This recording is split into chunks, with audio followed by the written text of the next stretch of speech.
سبيل الدموع سبيل مريح تنهد يا صاحي كي. الحمد لله رب العالمين والعاقبة للمتقين والصلاة والسلام على أشرف الأنبياء والمرسلين. أما بعد، فقال الله تبارك وتعالى في القرآن المجيد والفرقان الحميد: أعوذ بالله من الشيطان الرجيم، بسم الله الرحمن الرحيم.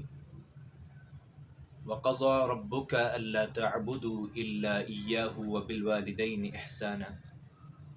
صدق اللہ العظیم. معزز ناظرین اکرام، اللہ رب العالمین نے ہم پر بہت ہی زیادہ احسانات کیے ہیں.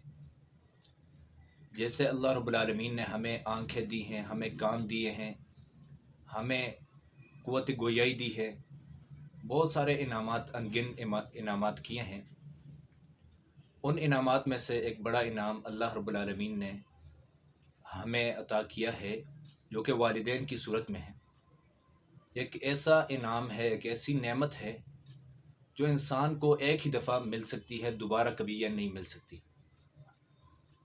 تو اس کا اتنا مقام اور اتنا بڑا مرتبہ ہے کہ اللہ رب العالمین نے قرآن مجید میں اپنی عبادت کے بعد والدین کے ساتھ حسن سلوک کرنے کا حکم دیا. وَقَضَى رَبُّكَ أَلَّا تَعْبُدُوا إِلَّا إِيَّاهُ وَبِالْوَالِدَيْنِ إِحْسَانًا، کہ تیرے رب نے فیصلہ کر دیا ہے کہ تو اللہ کی عبادت کے علاوہ کسی کی بھی عبادت نہ کر اور اپنے والدین کے ساتھ حسن سلوک کر. اللہ رب العالمین نے جیسے ہی والدین کے ساتھ حسن سلوک کرنے کا حکم دیا ہے، اتنا ہی یہ بڑا عمل بھی ہے، اور اسی لحاظ سے ان کی نافرمانی کرنا اتنا بڑا گناہ بھی ہے. ایک دفعہ نبی علیہ السلام تذکرہ فرما رہے تھے. حضرت ابو بکر رضی اللہ عنہ کی حدیث ہے کہ نبی علیہ السلام نے فرمایا: الا انبئکم باکبر الکبائر، اے لوگو، میں آپ کو کبیرہ گناہوں میں سے بھی سب سے بڑے گناہ کے بارے میں خبر نہ دوں؟ ثلاثاً، تین مرتبہ کہا. بخاری اور مسلم کی حدیث ہے. 3 مرتبہ یہ کلمات کہے: الا انبئکم باکبر الکبائر. تو صحابہ نے کہا: بلا یا رسول اللہ، کیوں نہیں اللہ کے رسول، ہمیں کبیرہ گناہوں کے بارے میں خبر دیجیے کہ کبیرہ گناہوں میں سے بھی سب سے بڑے گناہ کون سے ہیں. جیسے زنا کرنا، چوری کرنا، چغلی کرنا وغیرہ، یہ بہت بڑے بڑے گناہ ہیں. ان میں سے بھی کبیرہ گناہ کچھ ایسے ہیں جو بہت ہی بڑے ہیں. تو نبی علیہ السلام نے فرمایا: الاشراک باللہ وعقوق الوالدین، کہ اللہ تعالیٰ کے ساتھ کسی کو شریک ٹھہرانا، کسی کو ساجی ٹھہرانا، یہ بہت ہی بڑا گناہ ہے، کبیرہ گناہوں میں سے بھی سب سے بڑا گناہ ہے. اور اس کے بعد وعقوق الوالدین، والدین کے ساتھ بدسلوکی کرنا، والدین کا کہنا نہ ماننا.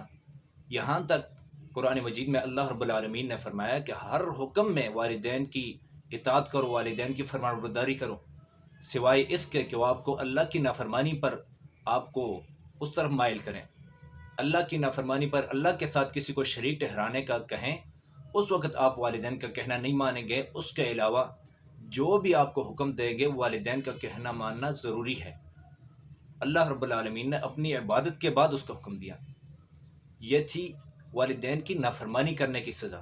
والدین کا نافرمانی کرنا کتنا بڑا جرم ہے کہ ایک شخص والدین کی نافرمانی کرے تو وہ کبیرہ گناہوں میں سے بھی نبی علیہ السلام نے اکبر الکبائر میں ان کو گنا ہے.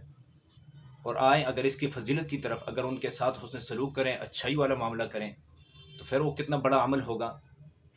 عبداللہ بن مسعود رضی اللہ عنہ فرماتے ہیں: سألت رسول اللہ صلی اللہ علیہ وسلم، کہ میں نے نبی علیہ السلام سے سوال کیا: ای العمل احب الی اللہ، اللہ تعالیٰ کے ہاں سب سے پسندیدہ عمل. احب الی اللہ اسم تفضیل ہوتا ہے، یہ اس کو کہتے ہیں احب، یعنی کہ بہت سب سے پسندیدہ عمل.